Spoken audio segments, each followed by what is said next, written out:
fifth starting spot will be car number 33. This will be Stratford, Connecticut's Bob's Paintings car for Robert Bloxam III.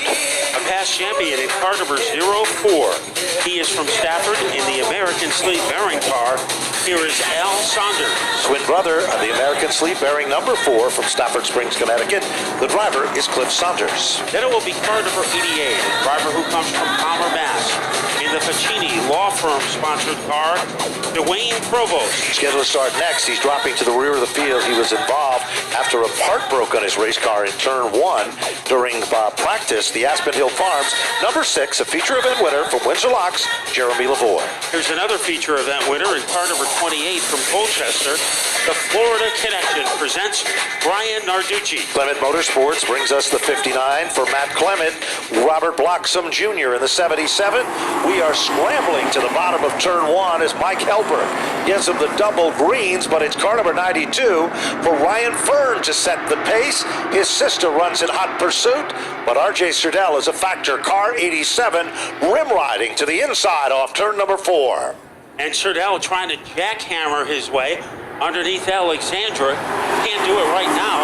Albert Saunders has moved into the upper echelon of the field in 4th, trying to make a move against Alexandra Fern, and it looks like he is on the verge of pulling it off. There's no question about it. They're wheel to wheel and side by side.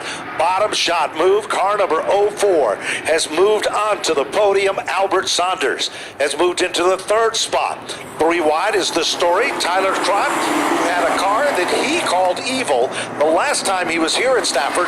That's not the case here tonight, Matt, as he runs strong, challenging in the 4th position. They're doubled all the way up to the rear of the field. Brian Narducci is looking for some real estate that almost doesn't exist with car number 28. Yeah, right now he is bottled up.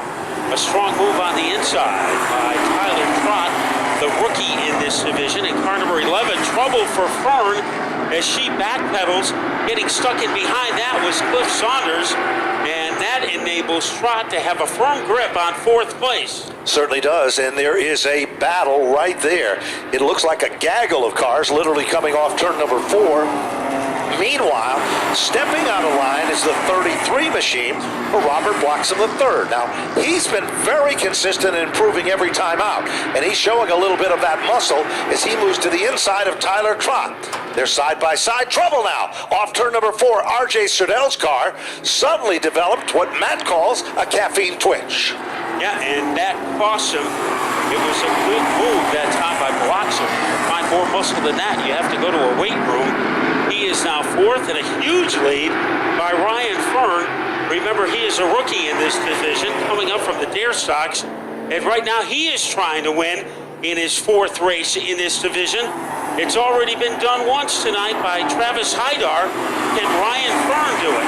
Meanwhile, keep your eyes on what's going on between the veteran, and that, of course, is Dwayne Provost.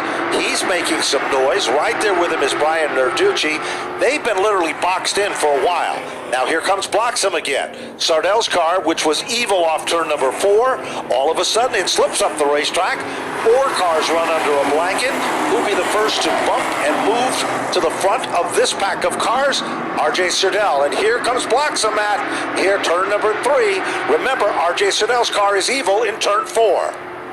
And trying to squeeze underneath is the 33 of Bloxam, trying to Jenny Craig his way underneath that 87 car. Now swinging into action is Dwayne Provost.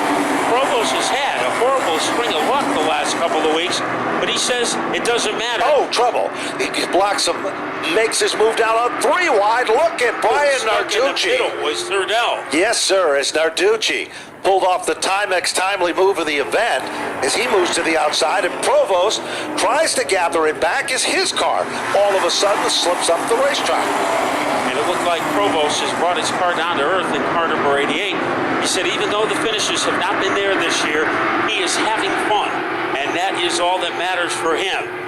Right now, nobody's having more fun than Ryan Fern as we approach the halfway mark, and he is leading by about the length of the Grand Canyon over Albert Saunders. Albert Saunders' fast lap time was a 21.651. That is a very impressive time for a car in this division. Meanwhile, the story is Ryan Fern. like Superman with his cape out straight. He started up front, and he has never looked back in this one.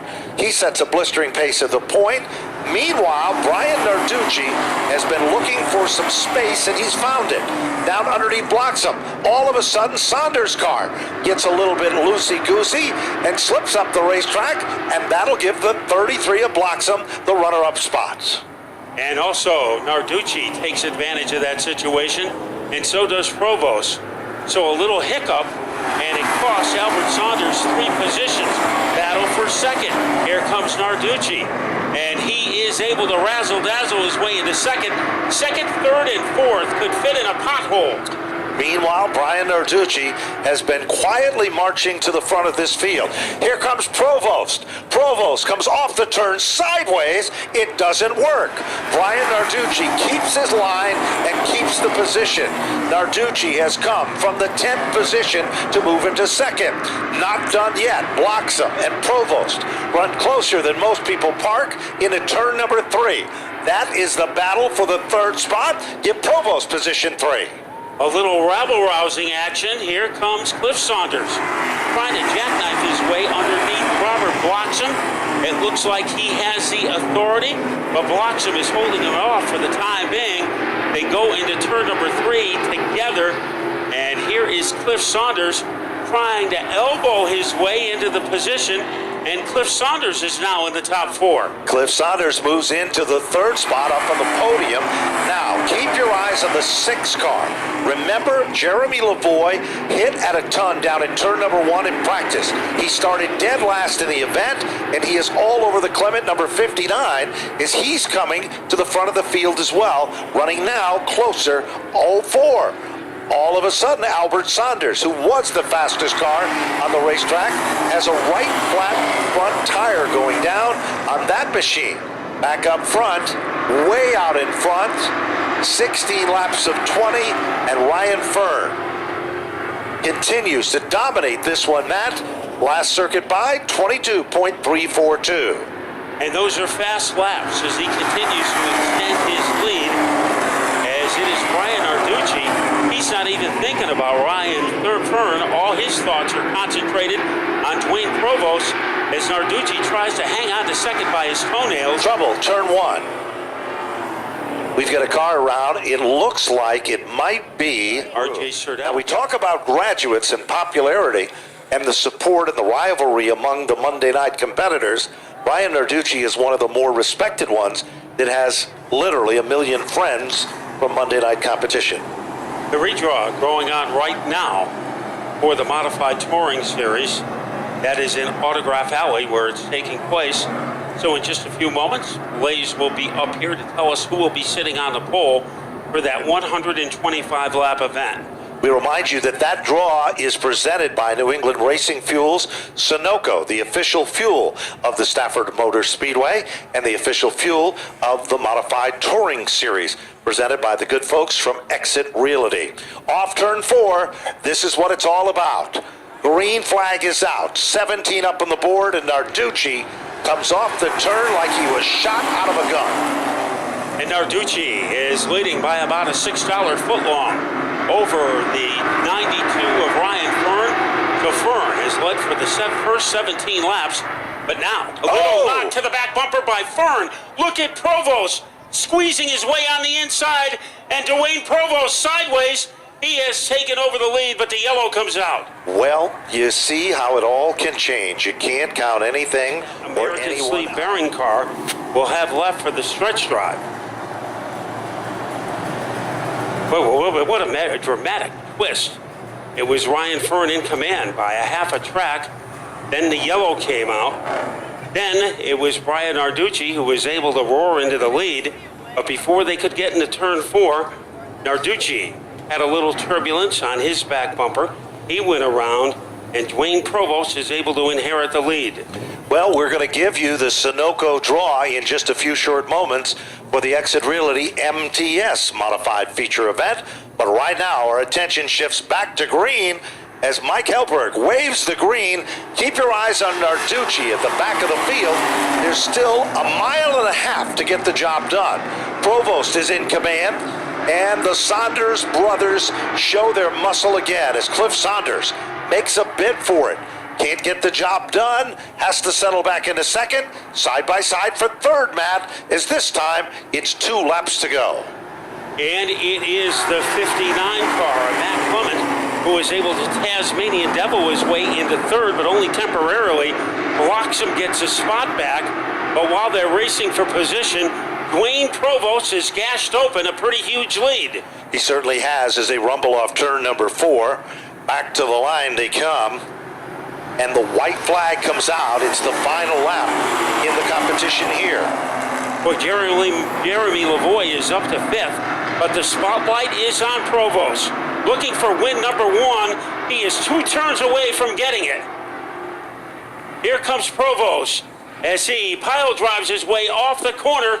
Dwayne Provost is the winner. In second is Saunders. In third is Bloxham in 2017. So we were waiting for Dwayne Provost to climb out of the car, and John Gates is standing by in a moment. So Dwayne Provost, I think he is one of the most consistent drivers in the history of the limited late model division, as he still has the energy to climb on the door. So even an old pro like Dwayne Provost can do it. As let's go to the voice of Victory Lane, the gunner, John Gates. The 88 car, you had that thing in the dirt tonight, side by side, fender rubbing. What a race, what a win. Yeah, it feels good to be back here in Napa Victory Lane. I mean, I can't, say enough for my brother helping me out every week. Give me a shot to get out here, and it was a crazy race. It got hit a couple times. It went in the dirt, like you said, and was able to keep it straight and focus and make it to Victory Lane finally. Yeah, it's good to see the 88 here, and I'll tell you, Dwayne, you got a lot of good sponsors on this car. Let's hear about them. Yeah, a lot of good sponsors. I want to thank Michael Ficini, Ficini Law Firm in Springfield. Helps me out a great bunch. I do jiu-jitsu with them at Team Link. It's my other sponsor in Ludlow and Enfield and other locations around, and it's a great other sport to get into also. I'd like to thank Joe Cozio, JollyGOK.com for helping me out too, and he's been a great friend of mine in the past, and of course I want to thank my family and Rad, Buzzy for my transmissions, everything. NASCAR Limited Late Model winner, Dwayne Provost, he'll go to Victory Lane, and a great race there with the number 88 car. Let's talk to our second place finisher, and it is Cliff Saunders in the number 4 car, coming up from near the back of the pack, Cliff. Certainly a good run in the green 4. Yeah, it was a good run. I wasn't really expecting much. We had a little bit of trouble in practice. I've had a vibration somewhere in the car. I think it's somewhere in the drivetrain. Kind of had it all season, but it seemed pretty bad today, so I was just hoping to finish the race. So I really don't think I should have finished second. I don't think I had a second place car with really everything we had going on, but it was still good enough. Handled pretty good, just a little bit loose, but it's still good to finish second. Good thing to see Dwayne get the win. He really deserved it, and just want to thank all my sponsors: American Sleeve Bearing, Rad Auto Machine, Pluggage Race Chassis, B. Muzio, Trinity Health New England, Strep Family Chiropractic, my mom, everyone on the team, everybody for all their help. There he is. Rob Davis, so yeah, it was good. There he is, Class Ag, man. Cliff Saunders, second place in the number 4 machine, our limited late model main event. Robert Bloxham, the third 33 car. Welcome back to the podium, man. Good run. Little contact there in the backstretch. What went on? Oh, that was just a racing incident. The 77, it's actually my dad. He was down low, doing his thing. I just stayed in my lane. I did get loose a little.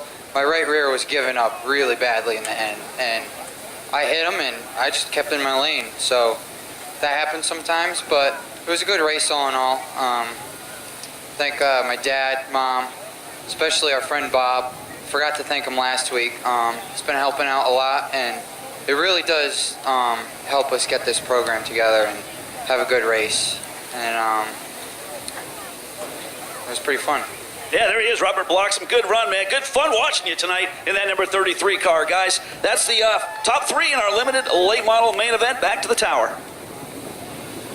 Well, we've just witnessed some incredible competition, but there's still a lot more left to be run. If you've just joined us, we're in the midst of feature event.